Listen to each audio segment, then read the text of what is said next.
Айт, Чоң Кемин. Мына бул Кызыл Суу Кемин районунда Кызыл Суу айылы, Чоң Кеминден Кемин районундан келип Каралдөө айылынан жардам берип атышат мына Каралдөө айылынын тургундары. Бул Кызыл Сууда бизде бүгүн блокпост коюлуп, эч ким эч жака чыкпай ушундай болуп атат. Бизге жардам келди, Кудай буйрса.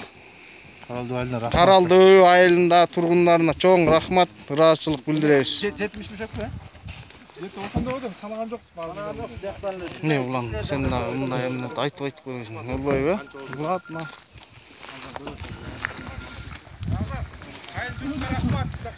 Кайын журтка рахмат.